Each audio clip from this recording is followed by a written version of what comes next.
everyone, it's me again. I'm just checking in. It is 1 week post-surgery. I didn't take a lot of videos when I was in Mexico. Part of that is because a lot of it was going on, and I needed to really focus and keep myself calm when I was going through the experience.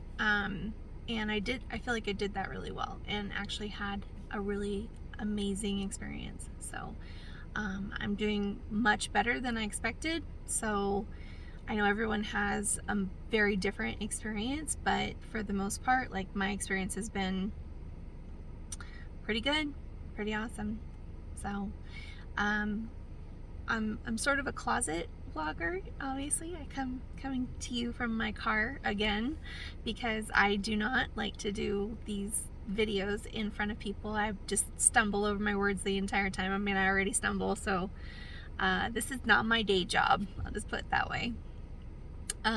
So just a recap. I vlogged right before. I vlogged when I was in the hospital. So, or I'm sorry, in the hotel the night before surgery, and then this is the next one. And it's a week out right now. So today's Sunday. I left Sunday, so it's exactly a week from the day I last vlogged. And we'll just go over what the experience was like. It definitely was awesome.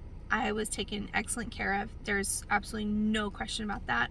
There were some things that initially when I got there, I was like, because my experience in hospital settings has always been in America, and I think that in America it's just so sterilized. It's like we don't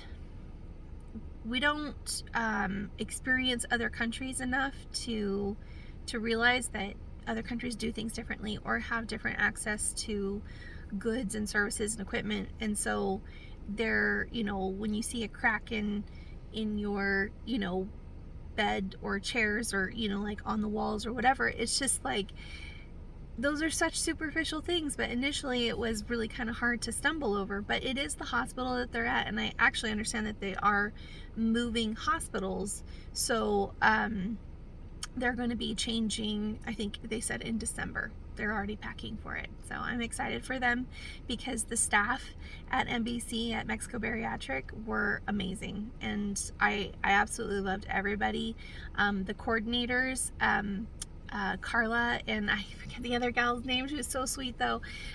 They were awesome, and everybody was on top of everything. The whole process ran super smooth. They had it down to a science. I got off the plane and I went straight to the pickup area in front of San Diego Airport and just called the driver, and they let me know, because I was on my own, that it'd be about 20 minutes. And so the van pulled up 20 minutes later. I told him where I was at and hopped in, and we went straight to Mexico. There is no stops. It's just straight on through. Anyway, getting over the border was super easy. There's no documentation needed. Mexico apparently doesn't care if you are crossing their border. Only America cares. So coming back, you need to make sure that you have your documents. And it's kind of freaky because getting over to Mexico should take documents, in my opinion, because then you have your documents for getting back. But I was good. Everybody was good. And there was one gal that had just her birth certificate and her ID to get back. She didn't need her passport.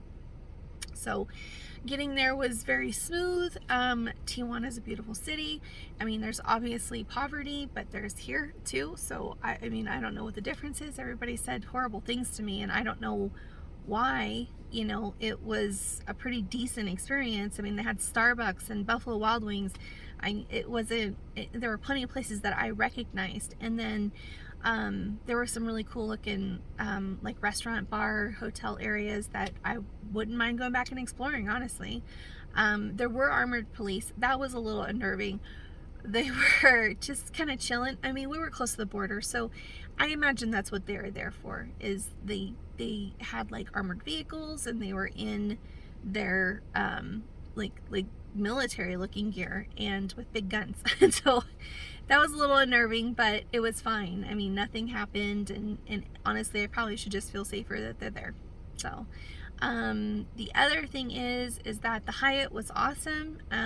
It's funny because I just went to Provo for my daughter's dance competition about a month ago, and it was the exact same hotel and room, looked exactly the same. So it felt kind of familiar, actually. They provided us everything as soon as we got there. We had broth, we had jello, we had popsicles, all just waiting for us. And I didn't really drink the broth. I think I was too anxious really to be drinking anything, but I'd been on the liquid diet for 2 days and I was hungry. But I just, by the time I was there, I was like, I'm good. But by the time we went so we did paperwork at the hotel, and then we loaded up again for orientation at the hospital in the lobby area. And I didn't get any video of that because, I was trying to pay attention to the orientation, so just, focused on that. We had us run through several tests. One of them was, the first one was blood work, so I got, my bruise is gone now, but just got blood taken, and then we did an EKG, and then signed a bunch of paperwork. And it did take a long time, only because there were 13 of us, and so expect to be there for a little while. And they provided water. If you want anything else, take something else. And then we were back. So I think we got to the hotel around,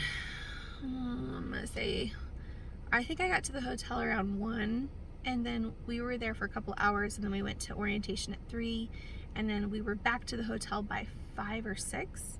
I think that's right. I'm not 100% sure. It's rough. But after the hotel, they just sent us to your rooms.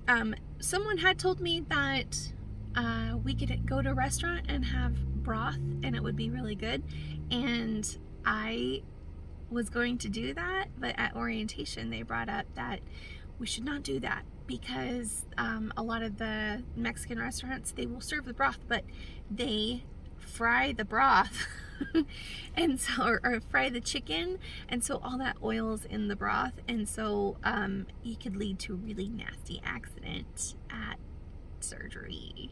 So I didn't do it, and I think some people did, and I think I saw the evidence of that. So I don't recommend doing that either, because I did see some things, and I'm not going to bring them up because it's too gross. But I didn't have that issue, thank God. But yeah, the oil in the broths can be a problematic for your bowel system when you're in surgery. The other thing is that they told us not to drink the water, which I think all of us already know, but I'd never actually been to Mexico, so I was like, where do I get water then? And it's bottled water, but they had that stuff at the hotel in the kitchen. They just told us to go walk up and get it. We got a certain amount for free, so did that. I sat at the bar for a little while and read. I was just on my own. I did walk to a grocery store like a supermarket right next door, and that was kind of cool. It looked exactly like our supermarkets, except that the brand names were different and in Spanish. So that was kind of a neat experience. I like traveling, so I like the differences, but it actually felt very the same too. And then I went to bed early because I was tired, and got up early next morning to see off a friend who had surgery at 6. So we got our surgery times at orientation the day before, and so I showered, did my hair, and they said no makeup, but I did makeup because it made me feel better. So which is funny because I don't hardly wear makeup on normal days, but something about being in surgery made me want to have makeup on. And then sorry if my voice is a little weird. I think it's from the intubation, and I didn't really have any pain with that, but I still have kind of a crackle in my voice, and I think it's from that. But the next thing was I got up early, got ready, packed up my stuff. You leave the hotel, you check out, you give them the key and everything, and then the driver's there waiting for you, takes you to the hospital. We sat in the lobby for a little bit while they took each of us to our room and got us set up. Once they took me to my room, I was in bed. Like, I kind of laid out my stuff, got into my pajamas, or I'm sorry, got into the hospital gown.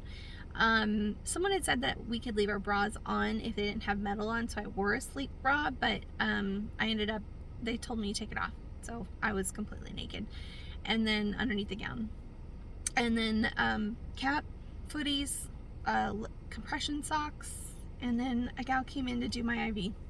So I was laying in bed. I was chilling there for probably 2 hours waiting for my surgery time, and maybe even a little bit longer than that, honestly. But I just read, I talked to my family on my phone and just waited, and they just checked in on me the whole time. We couldn't have any fluids after midnight, so I had to wait for any more fluids until after surgery. And then I remember them coming in and putting me in a wheelchair and wheeling me to the OR. And then at OR, I saw my friend. She was in recovery. She wasn't awake yet, but she was laying there in recovery. And then I went in, got on the table. I was like doing like 4-second breaths in, 4-second breaths out, like trying to just keep myself calm the whole time. And they were just working, getting set up around me. And the anesthesiologist started massaging my face while I was laying there. And I was like, oh, that's nice. And I don't remember a thing after that. So I woke up. I remember for like waking up a little bit in recovery, but then I just remember being taken to my room and moved to my bed, and I slept. And they had told me, like, don't, like, tell your family that tell your family that you won't be able to return calls or texts until about like 8 hours after surgery, because you'll be in and out of anesthesia. And so I had let my husband know. But as soon as I woke up, I was like trying to text him this garbled, like, looked like I was heavily drunk, and it was the 4th of July. So my husband was like cracking jokes. He's like, you've been drinking? And I'm like, I can't see, like, the anesthesia like blurred my vision while it was still in my system, and so I was like unable to really see what I was texting, but I got a message off good enough that he understood that I was okay. But then I just slept, and I woke up, I got some ice chips, I walked a little bit, and then slept again, woke up, walked again, got some ice chips. They don't allow you any fluids other than wet ice chips until you do your leak test. So I was feeling pretty good, and the leak test was the next day. The first night was real rough, I think, a little bit rougher than I was expecting. You don't feel good. Like, there's a lot of pain in your chest. Not a ton. It's like, it's not unmanageable. Like, it's definitely a manageable amount of pain. But once you do the leak test, then you are cleared to do, and that was in the morning, the next morning. So you're cleared to get Gatorade and juice. I didn't drink the juice. I was afraid of the sugar, but they gave me Gatorade with sugar, which I was kind of surprised about, because they talked about that a lot, like, sugar dump. But it was fine. I didn't have any issues. I walked a ton. I noticed that a lot of people didn't exactly walk. They don't force you to walk. But like, I did, because I knew, and I really genuinely feel like that helped me out the most. Like, I was feeling much better than a lot of other people. I talked to a lot of people while I was there, and they were feeling way shitty for way longer than I was, but I was walking a lot. So definitely get up and walk and get your fluids. And of course, you have an IV, so you're getting your fluids anyway, but just try, because I didn't want to get up either. I didn't want to get up and walk. I just wanted to lay there and sleep. but you have to. So and by the end of it, you know, I really just, that's all I did. I walked a lot, and it was kind of cute. Like all of the we were walking during the day, the next day, when all the orientations were going on, and people just had a ton of questions for us. So we socialized a little bit there. We're making jokes, we're gonna do the conga, you know. Now the differences in nurses between MBC and the hospital. So the hospital is a separate entity than Mexico Bariatric. And the reason that's important to know is that Mexico Bariatric, their staff all speak English very fluently, and they're all like on the same page. The hospital staff, they don't speak English as well, just enough to get by, but they are just there to take care of you, and it's not an issue at all, because they know exactly what they're doing and what they're expected to do, and they don't need to speak English to do it. The only times is when I was trying to speak to them and they didn't understand me, and I'm like, oh yeah, I keep forgetting I'm in a foreign country. So, but it wasn't an issue at any time. And the other thing is, tip your nurses. Like, I don't think that the quality of care was any different between mine and someone else's, but they don't make a lot of money, and they deserve to make that money. And it is not difficult to pay an extra $100 or $200 is what I took, to just tip everyone. Just tip everyone. It's gracious and it's helpful, and there's just no reason not to do it. So that's what I did.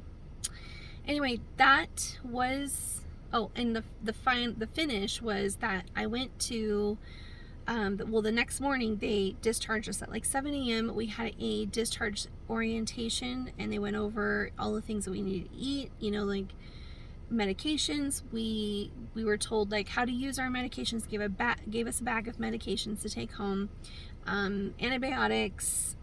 Everyone got something different because everyone was doing different stuff. But they also allowed us to stop at the pharmacy on the way out of Mexico to get anything else we may need. So if we wanted extra of something, we could pick it up, and it was very inexpensive. I think I spent like $60 more to just grab some medications that I took home with me. And yeah, and then the border crossing back over was a little longer. It wasn't crazy, but they had like a permit to get us through a little bit faster. And I skipped the line, which I kind of felt bad about, but at the same time I was happy to get over faster. Our car got swarmed by merchants, and that reminded me of like the straw market in the Bahamas. Just very, you know, aggressive sales. And we didn't buy anything, we didn't stop or anything, so the driver just kind of drove right on through. And then we gave him all of our passports and documentation, and he just gave it to the border crossing. And we were told to expect to get, you know, like to have to go through a search, but we didn't. So I don't know, I mean, it's probably just such a common thing for them to come through that they already knew what to do. So yeah, and then dropped us off at the airport like 30 minutes later, and that was it. And then I didn't get on a plane. I went to go visit my grandparents, my brother, who live in San Diego. So that was nice. But more on that. I'll talk about my airplane ride home, and how this week has gone, what my energy levels have been like, and what changes I already feel. Those are all coming. So, next video.